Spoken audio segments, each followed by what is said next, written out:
Hello everybody, Gisele Grenier here. In the video lesson today, this is part 3 of a four-part series on mixing dark, rich browns for painting whatever. But this is going to be specifically for painting animals based on a question or a comment that I got. And I've used this particular comment / question for this 4-part series. And the comment was, I try to use really dark browns when painting animals and wildlife in the forest, but it always looks so dull and boring. I'm wasting so much paint. Can you help me? And first of all, thank you for that comment. I still don't know who the person is. She hasn't replied to my comment because I had to ask her questions as to painting animals, and then I needed to know the scene because I'm not quite sure, you know, if she's painting the animals inside the forest, in the sunlight, in a field. So I had asked her that question. So what I'm looking for is different ways to paint dark, rich browns. And the first one we covered off, and I've got the charts here, and you can go to the color mixing playlist to watch or just go back and see. We did some dark, rich browns using yellow oxide and yellow oxide and ultramarine blue, then threw in some burnt sienna.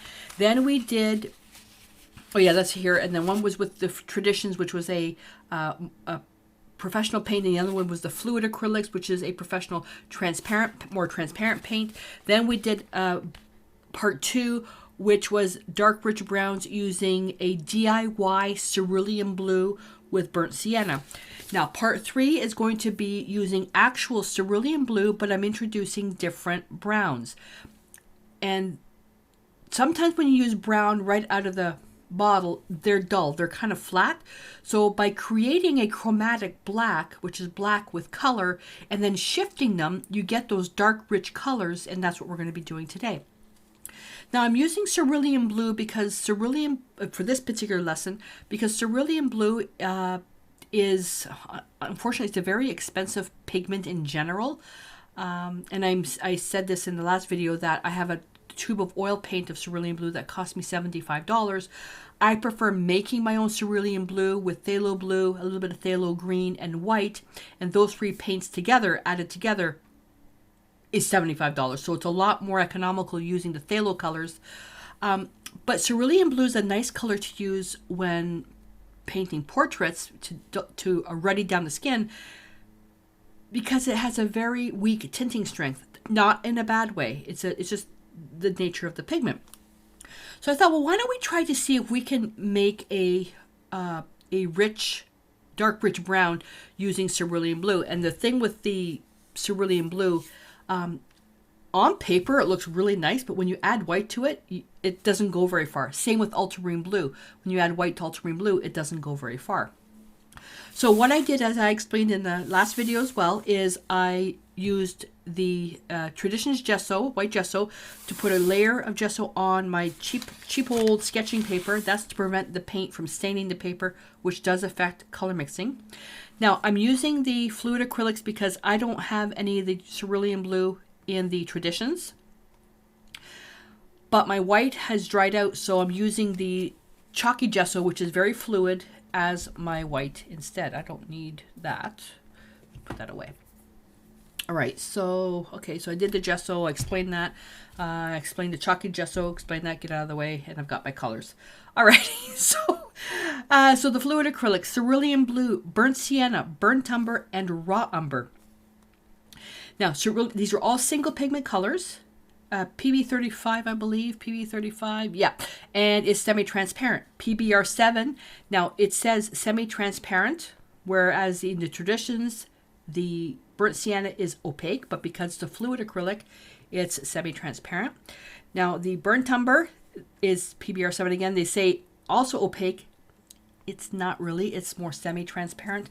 And raw umber says opaque. I would say semi-opaque. All the fluid acrylics, I don't care what the label says, it's more transparent than normal. That's just what I have found when doing my color mixing, and that's what I'm going to stick with. Alrighty, so let's get the basic colors down on the palette first so we know what we're working with. So you can see this is this is just a damp brush I washed it and let it sit for an hour, and then blotted it, but you can still see this is the actual true nature of Cerulean Blue. Very transparent. We'll pick up some white, add that in there. And Cerulean Blue is not something you would use just plain. You would always add it to something else. And Cerulean Blue is a very, very beautiful color for seascape paintings. But the true Cerulean Blue is very expensive. So we have burnt sienna. And let's pick up some white. Okay, there's that. And now we have burnt umber. See, it's still semi-transparent. And add white. And when I say semi-transparent, that doesn't mean it's a bad thing. It's the fluid acrylics. That's the nature of it. And that's the raw umber. And I'm doing this with the white to show the true underlying colors because that's going to affect your decision on color mixing. So if you take a look, that the burnt sienna is an orangey brown, where burnt umber has a bit more of a red, and raw umber has a shifts to a little bit of a green. So knowing, if you think of the color wheel where blue sits, where red, orange, red, and green sit, you have an idea of what kind of mixtures you might get when you're mixing the colors. Okay, so pop quiz. What happens when you mix blue and orange? What happens when you mix blue and red? And what happens when you mix blue and green? That'll give you an idea. So let's start first with Cerulean Blue with burnt sienna. And what we're looking now is to get a chromatic black. I start off with equal mixes and then go from there. So that's this mixture here. Chromatic black is black with color. Doesn't necessarily mean it looks black like out of the tube, because it would never do that. It would never look that way because it's made with color. Then we just shift it.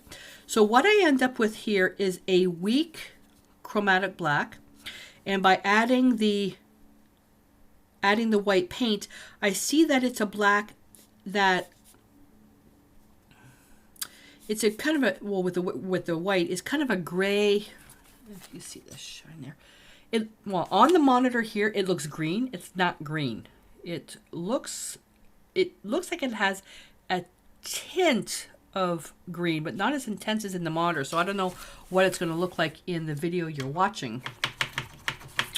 So that's that one. And now if we take that was with Cerulean Blue and burnt sienna. So the next one's going to be Cerulean Blue and burnt umber, and the next one's going to be Cerulean Blue and raw umber. So we have Cerulean Blue and equal parts. Always start with equal parts for your first mix. Now, unless you know the mix you're going for, then you can adjust it accordingly. But if you're doing it for the first time, I always like to start with an equal mixture as the baseline.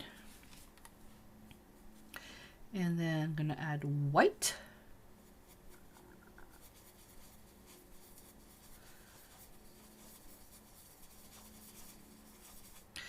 So I find that this one here, it shifts a little bit more towards blue. And I think the reason why with that, well, I know the reason why. Burnt umber has a bit more red in it versus orange, where this mixture here is a little bit more dull.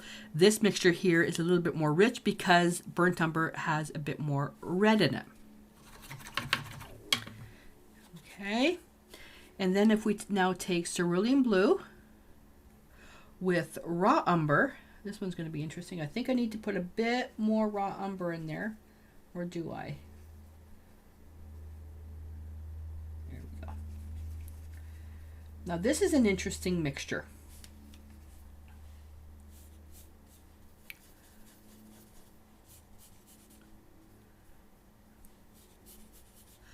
And then white. Trying to make sure the values are the same. Pick up a bit more there.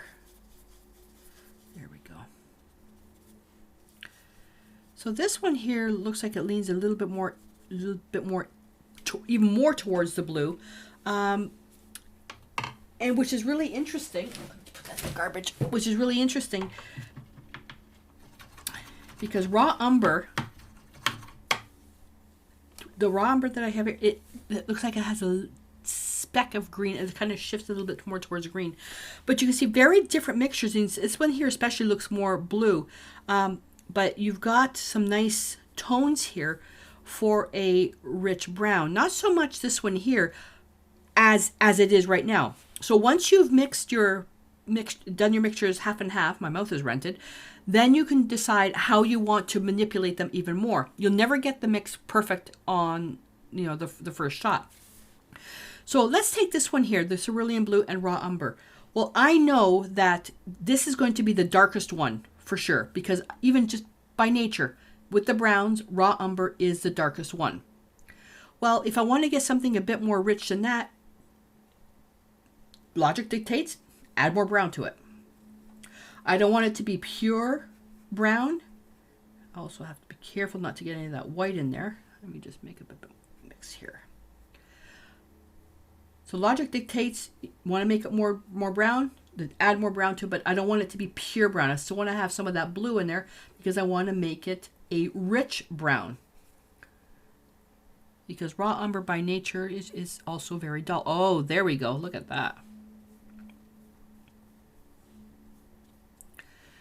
Again, very transparent. I would prefer doing this with the traditions because I don't like the transparency in this for this color mixing. So I would have to let that dry, then add another layer. Get some white.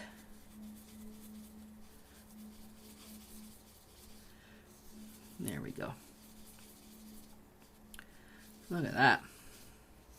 Let me get a bit more of that color. I'm going to bring that value up a little bit.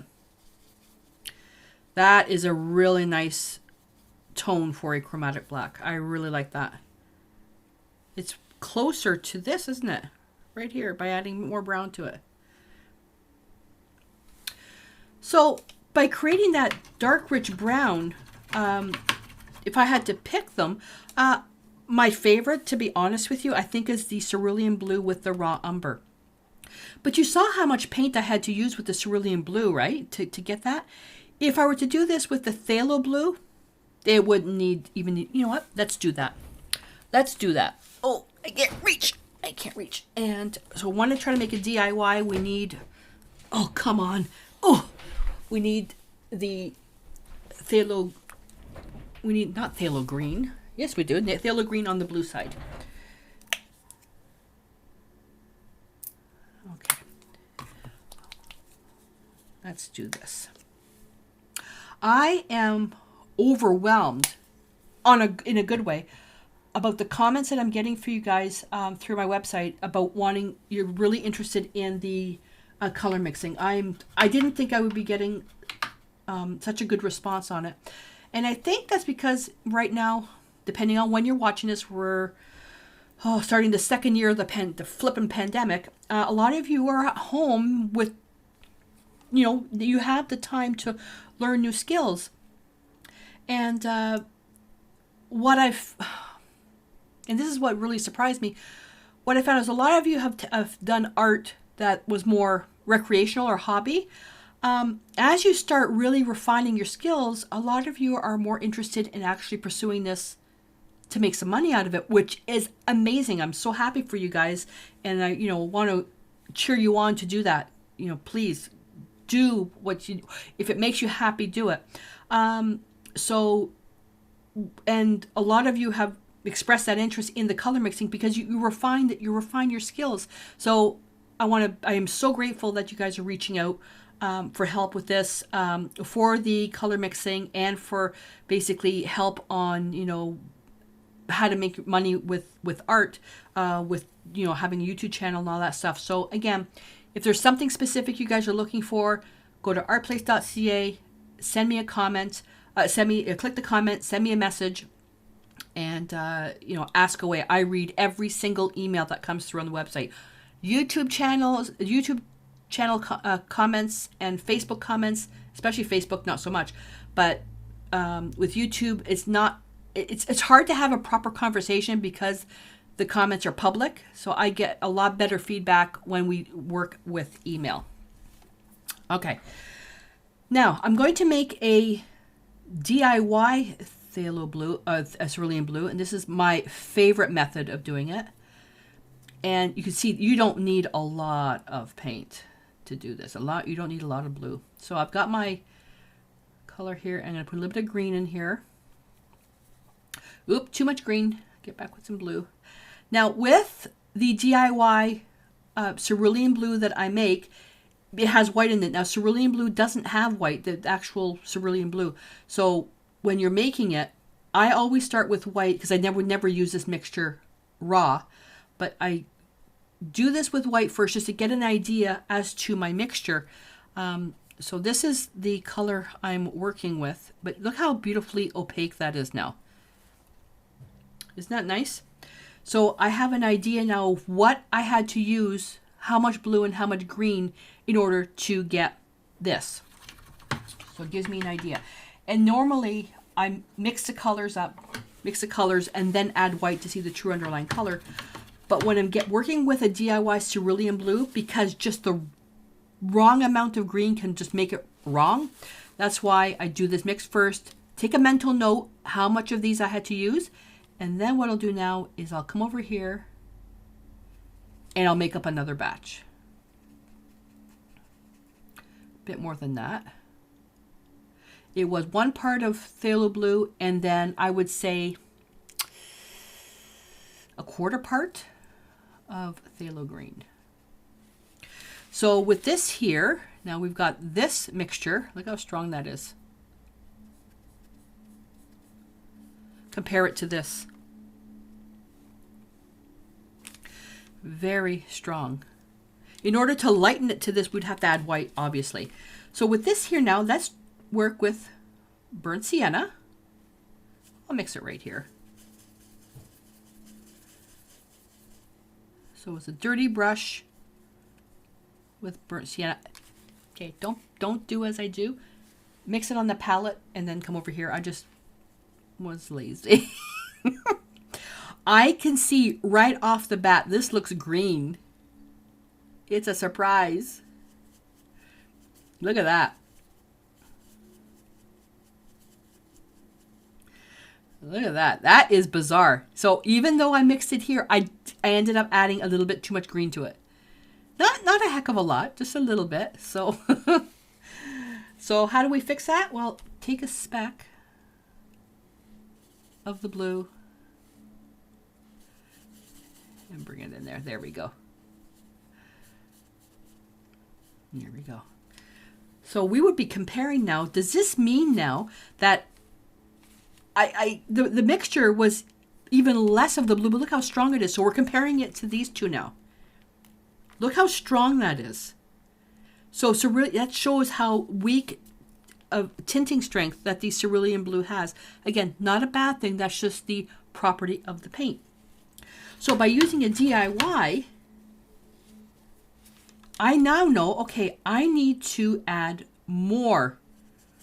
Oh, is that dry now? Ooh, that's dry. Dang. Here we go. Get that wet a little bit. Now, if I would have done this on the raw paper, I wouldn't have been able to get anything because it's sitting on gesso. So now I'm trying to get something like this. So it's still a little bit brown. Take a little bit more of the blue. There we go. I find this to be a little bit more rich in color than that. That's a flat gray. I find this to be a little bit more rich. If you find it still a little bit too green, add a bit more blue to it. With the phthalo colors, oh my God, you have to be so careful. This will last you such a long time, these colors. Okay, so now let's do the same thing. Oh, well, I'll try over here. So we've got, I'm just going to dirty up the brush. Actually, no, I'm going to have to use that part. Burnt umber. So roughly, I would say roughly equal parts.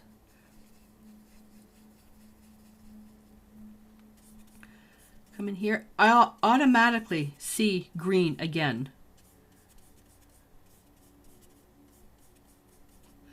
Let's add white. Look at that. So I'm going to pick up a bit more blue. Oh, that's too much.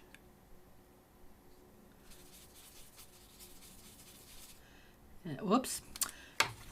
Whoops, whoops, whoops. Again, lots of whoops. There we go. That's better. So next mixture I'm going to add, I have to mix some more, but I'm going to take more of the blue because it's obviously I just had that little extra speck of green. What I should have done, I'm such an idiot. When I did this part here, when I added the white first, what I should have done is I should have made up the blue and the green first, split the pile in half, then add the white. Because that way I would have been working from the same pile of paint. But you know what? We don't live in a perfect world, and you will run out of paint when you're painting. So you just need to adapt when mixing up new colors. They'll never be exact. And I think that's what makes painting so beautiful and rich. Look at that color. Wow. That is beautiful. That is beautiful. So you've got, so you can work with your dark rich brown. Again, with the fluid acrylics, I wouldn't typically do a formal portrait using the fluid acrylics. Mixed media, yes, but not a formal because of the transparency. But think of this if you were painting a dark animal, like you know, whether it's a deer or a black bear, a brown bear, a black dog, black cat, brown dog, you know, whatever, a black hair, human hair. So you've got your dark colors, and then by just, you know, adding a little bit of white, you can get those nice highlights on the curls. Okay, now we have to, so let's do it again. So phthalo blue.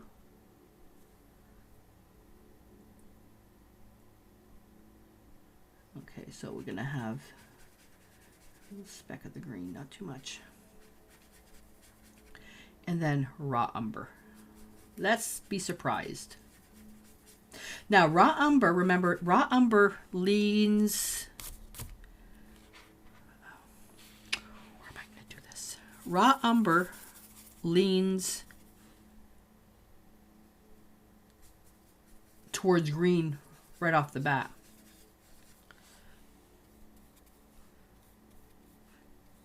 Now, you know what this shows me? Raw umber is not as strong. I have to really add a lot here. Let's add some white. Look at that. That phthalo color is really overpowering. That really overpowered it. So I'm going to have to get a bit more raw umber.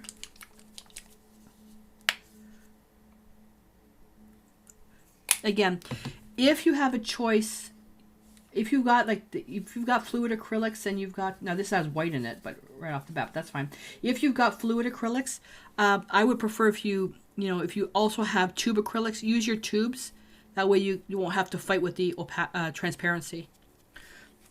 Look how much green that is. So with the phthalo blue, and a little bit of phthalo green, the blue really overpowers it.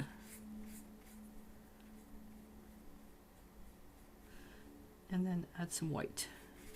Look at that. That's even more green. Because raw umber leans towards green. But still, look at that nice color here. I would say out of the darkest brown, the darkest rich brown that we have, I would choose either cerulean blue and raw umber, or where are we?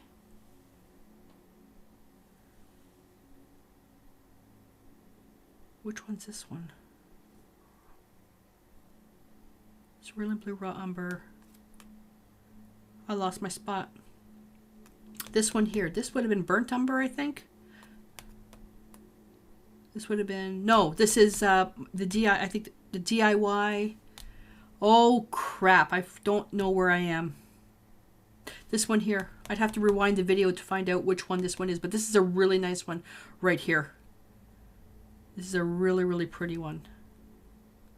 I don't remember which one this one is. Okay, well, this would be my choice. This would be my number 1 choice.